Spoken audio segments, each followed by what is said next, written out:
불의, 불의. 불의라는 말, 이 말을 들었을 때 여러분 어떤 단어가 떠오릅니까? 먼저 이 불의랑 정반대되는 개념은 무엇일까요? 어떤 분은 이 정의라는 말을 또 사용하는 분도 있을 것입니다. 그래서 아주 유명한 미국의 교수님이 쓴 이 정의란 무엇인가 그러면서 많은 젊은이들이 공감하고 좋아했던 그런 베스트셀러 책이 있습니다. 그래서 세상 사람들도 이 정의라는 것을 외칩니다. 정의.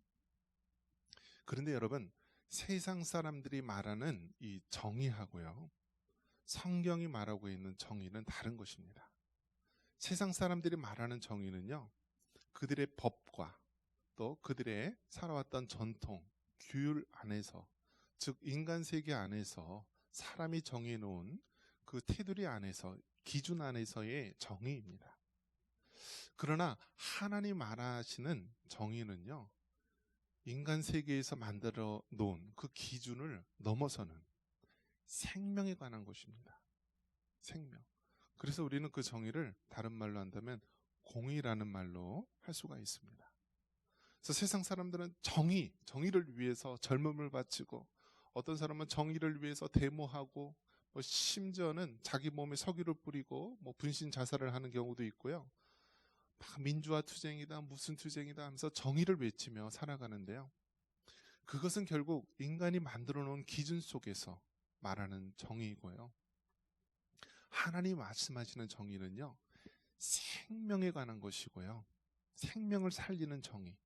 그것을 우리는 다른 말로 한다면 공의라고 말할 수가 있습니다. 그래서 인간이 만들어 놓은 정의를 뛰어넘는 것이 하나님의 공의인데요. 인간 세계에는요, 아무리 우리가 선하게 살려고 노력하고 정의를 외친다 하더라도요, 인간의 그 내면 깊숙한 곳에 보면은요, 이 불의가 가득 차 있습니다. 즉 정의와 반대되고 공의와 반대되는 그 인간의 그 죄성으로 말미암는 그 불의가 가득해 있습니다. 그래서 로마서 1장을 읽어보면은요, 오늘 읽은 본문을 읽어보면은 참 마음이 부담스러운 부분입니다. 왜냐하면 우리에게 좋은 이야기를 하지 않고 인간의 죄에 대해서, 인간의 악함에 대해서 이렇게 이야기를 해주고 있는 거예요. 읽다가도 우리 마음에 부딪히는 부분, 또 정말 우리가 자주 넘어지고 쓰러지는 죄악이 있을 수도 있고요. 그래서 오늘 읽은 이 로마서 1장 26절 이하에 보면은요, 우리 마음을 상당히 부담스럽게 하는 그러한 불의에 대한 내용들이 가득 차 있습니다. 그래서 이 불의가 결국은 우리가 살고 있는 현실에 우리가 맞닥뜨리고 부딪히는 문제이기도 합니다. 저는 예수님을 믿으면은요, 다 똑같은 생각을 가지고 있을 줄 알았어요. 특히 정말 신학을 공부하고 또 우리가 성경 말씀에 대해서, 신학에 대해서 배우면은요, 다 똑같은 생각을 하는 줄 알았습니다. 근데 그렇지 않더라고요. 오히려 여러분, 이 잘못된 이 좌편향, 편향된 그러한 쪽으로 빠진 분들은요, 더 무서운 사람들이 많다라는 것을 깨닫게 됩니다. 예를 들면 동성애에 관한 부분만 보더라도요, 성경은 분명히 죄라고 했는데 이 동성애에 대한 부분을 오히려 지지하는 사람도 있다라는 것입니다. 그러면서 아니, 세상에 많은 죄들이 있고 동성애도 그 중에 똑같은 세상에 많은 죄 중에 하나인데 왜 당신들은 이렇게 유별나게 동성애만 가지고 그러느냐? 우리가 죄에 대해서 지적할 만한 그런 자격이 있느냐? 그래서 그 얘기를 들어보면은요, 참 그럴듯합니다. 그렇지. 우리도 죄성을 가진 연약한 죄인이고 세상에 많은 죄가 있는데 우리도 그 모든 것들을 다 온전히 지킬 수가 없고 넘어지지. 그래, 그럴 수 있어 라고 생각할 수 있지만요, 한편으로는요, 굉장히 위험한 생각이다라는 거예요. 왜냐하면 동성애, 이 성타락을 대표하는 이 동성애는요, 모든 죄를 대표하는, 그래서 그 시대가 어떠한지 알려면은요, 이 성타락에 대한 부분을 통하여 알 수가 있고요. 이 성타락의 극치가 바로 동성애라는 거예요. 동성애. 그래서 어떤 분이 예전에 연구 조사를 했는데요, 로마의 황제 한 15명 중에서 14명이 동성애자였다라는 연구를 했습니다. 그러니까 로마의 황제면은요, 그 당시에 전 세계를 지배하고 있는 그런 강대국의 왕입니다. 그 황제가 15명 중에서 14명이 동성애자였다라는 보고를 합니다. 이 말은 무슨 뜻입니까? 이 왕이 왕비가 없겠습니까? 뭐 빈들이 없겠습니까? 여인들이 없겠습니까? 그러니까 결국은 무엇을 얘기하냐면 이 성타락의 마지막 그 부분이 무엇이냐면 동성애로 나타난다라는 거예요. 소돔과 고모라가 멸망했을 때도요, 천사가 그 롯의 집에 들어갔을 때 그 마을에 있는 소돔과 고모라 성에 있는 마을 사람들이 뭐라고 합니까? 그 사람을 끌어내라. 우리가 그 사람과 상관하리라. 즉 동성애를 하겠다라고 이야기를 합니다. 이처럼 이 동성애라는 것은요, 모든 죄 중에 또 다른 죄가 아니라 이것은 죄를, 그 성타락에 대한 죄상을 대표하는 그러한 부분입니다. 그래서 우리 교회에 올라올 때도요, 건강가정법, 뭐 여러 가지 지금 동성애에 대한 그러한 입법 추진하는 것을 반대하는 그런 현수막을 걸었는데요. 왜 그러냐면요, 계속해서 국회나 이런 데서 이 좌파 성향을 가진 사람들은 끊임없이 동성애를 합법화하려고 하는 추진을 하고 있습니다. 그래서 우리는 한 번만 반대하면 될 줄 아는데요, 그들은 집요하게 해마다 그 이름을 조금씩 바꿔서 계속 입법을 하려고 합니다. 그래서 동성애가 죄가 아니다라고 그렇게 만들고, 더 나아가서 죄라고 하는 사람에 대해서 이제는 세상 법으로 책임을 지고 벌금을 내고 감옥에 가도록 만드는 것입니다. 그래서 지금 실제적으로 선진국, 유럽, 이제 미국도 주마다 차이가 있지만은요, 샌프란시스코 같은 데는요, 오래전서부터 동성애 문화가 활기차고요, 이제는 어느 영역까지 왔냐면요, 목회자들, 목사님이라고 하는 세계에도요, 동성애자들이 있다라는 거예요. 그래서 미국 법원에서 뭐라고 판결을 하냐면, 목사님인데 동성애자라는 이유로 인하여서 목사 안수를 주지 않는다면 그것은 이 세상법으로 그거는 차별에 해당한다라고 하면서 이제 법의 심판을 받게 합니다. 지금 우리나라도 자꾸 그런 그 상황 속으로 몰리고 있는 것입니다. 이런 모습을 봤을 때 로마서 1장에 나와 있는 이 상황이요, 지금 우리가 현재 살고 있는 그런 상황하고 너무나 똑같다라는 것입니다. 소돔과 고모라가 불과 유황으로 멸망하고 세상의 많은 나라들이, 한때는 기독교의 강국이라고 했던 나라들이 멸망했던 그 상황들이 지금 우리나라에도, 우리가 살고 있는 이 현실에도 이제 우리 코앞에, 문 앞에 닥친 상황입니다. 그런 면에서 지금 우리는 눈에 보이지 않는 치열한 영적 싸움을 하고 있는 것입니다.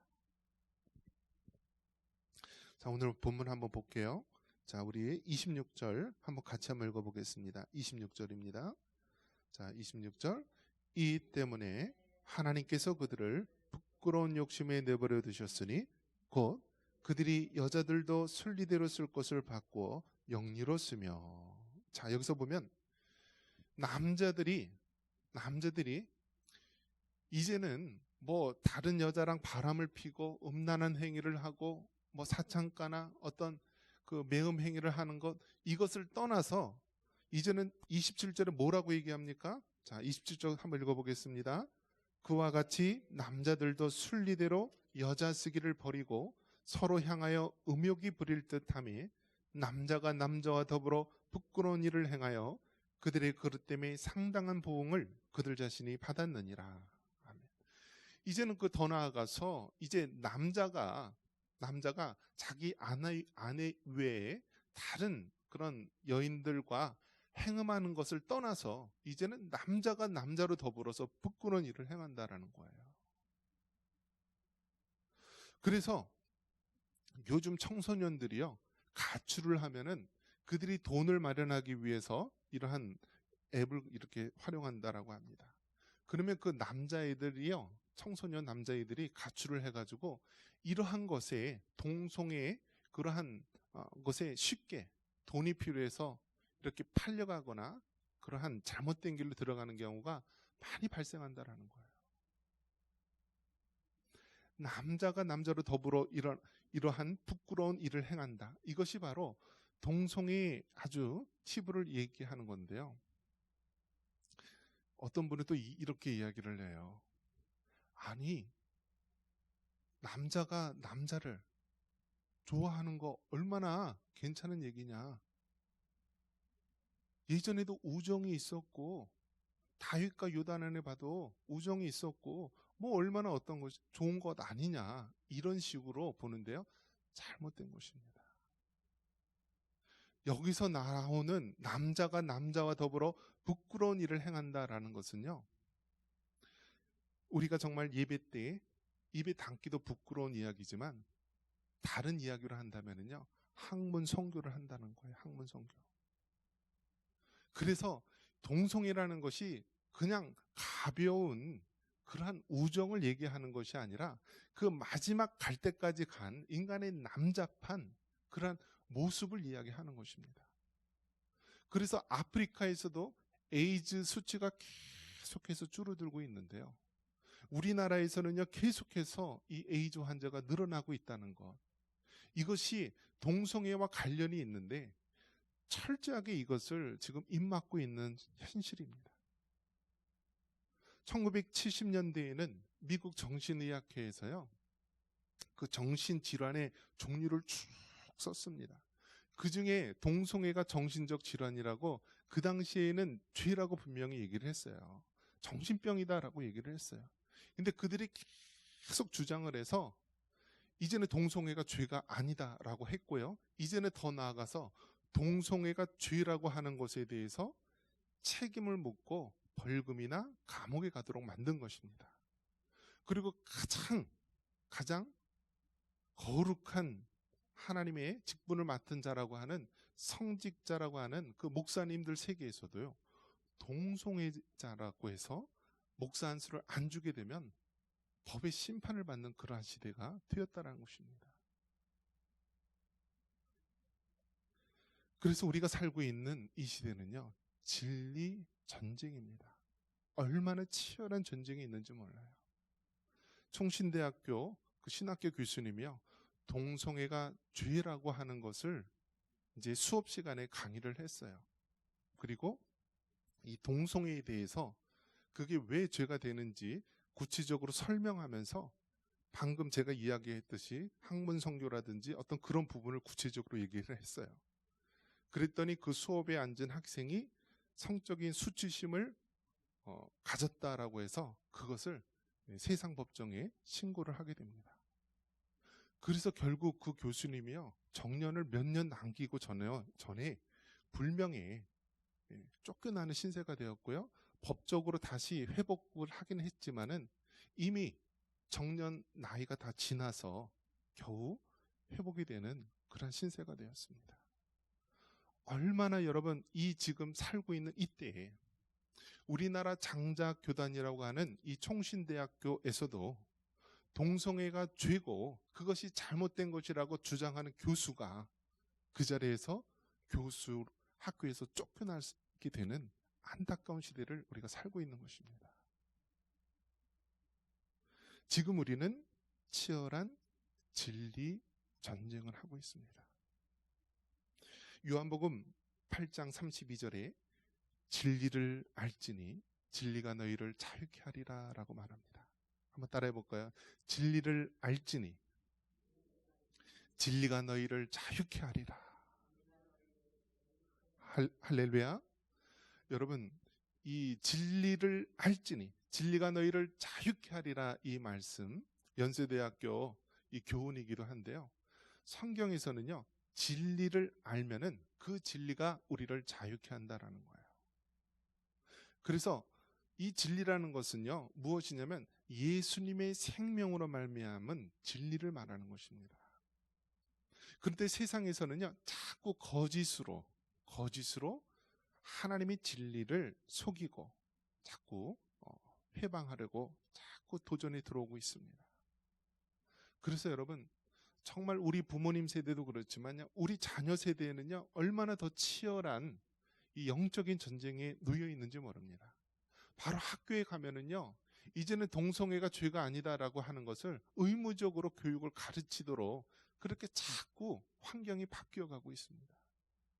미션 스쿨에서도요, 이제는 정말 복음을 전하기 힘들게 되었고 예비를 드리기 힘든 그러한 상황이 되었습니다. 그래서 심지어는 이제는 더 이상 미션 스쿨도 그 복음 증거의 사명을 감당하지 못하고 믿는 하나님의 백성들을 저 세상 교육에 시킬 수가 점점 힘들어진다라고 해서 이제는 아예 자녀들을요, 홈스쿨링이라든지 아니면 대안학교라든지 그런 식으로 교육을 시켜야 한다라는 주장도 있습니다. 이러한 상황 속에서 여러분, 오늘 성경 말씀에 이렇게 불의가 가득한 세상 속에서 오직 예수 그리스도의 진리만이 우리를 참 생명으로 인도하고 우리를 자유케 하시는 줄 믿으시기 바랍니다. 지금 우리가 이슬람 반대 서명 운동도 하고요, 동성애 반대에 대해서 우리가 서명하고 계속 하는데 이것이 결국은 진리 싸움입니다. 세상이 우리에게 몰아치는 그 파도는요, 마치 쓰나미와 같이 엄청난 규모로 우리에게 몰려 들어옵니다. 우리가 그거를 막으려고 계속 발버둥 치지만은 정말 그 파도가 너무나 거세고 힘들어서 너무나 언제까지 우리가 지킬 수 있을까? 언제까지 우리가 이 하나님의 진리를 우리가 지킬 수 있을까? 바라볼 때가 많이 있습니다. 이 세상,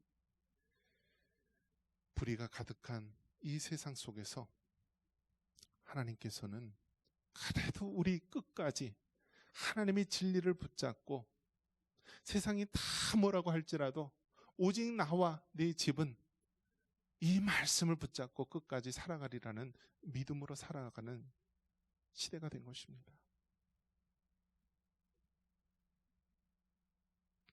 32절에 보니까요, 그들은 어떻습니까?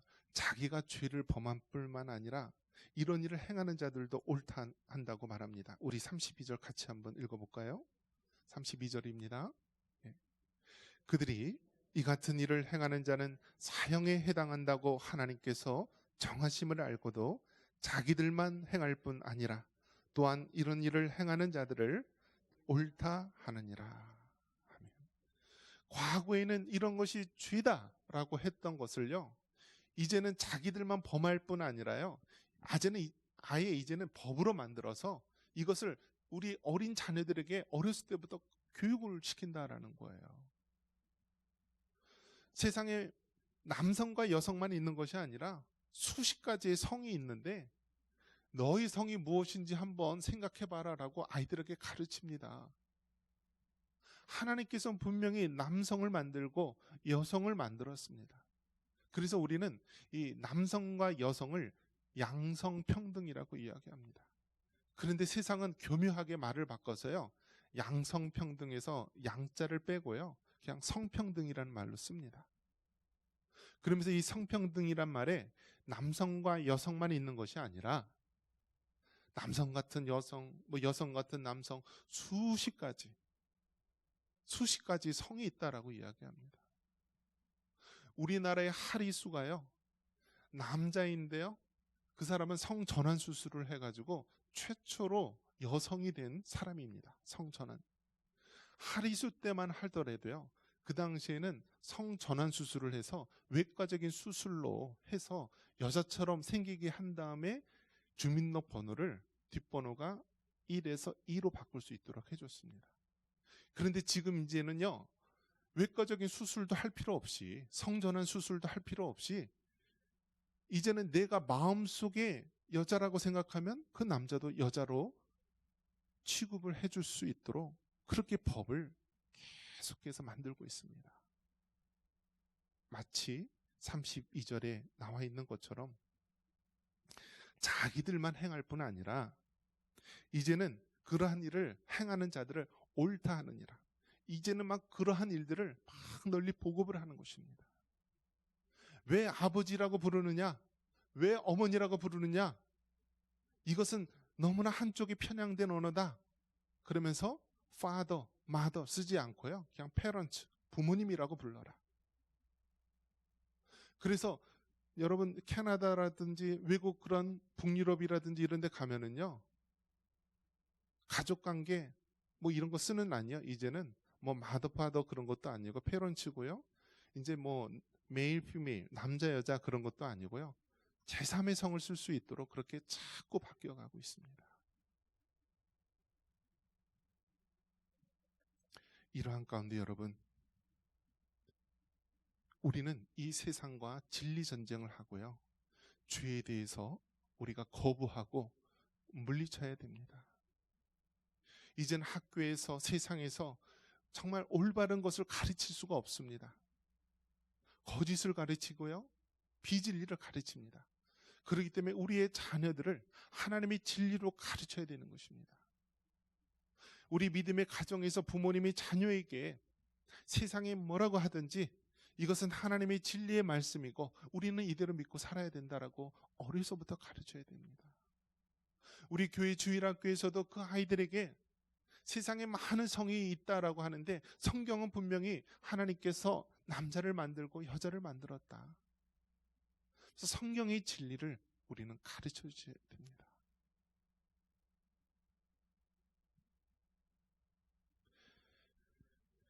그리스도인들은 창조 질서 회복을 위해서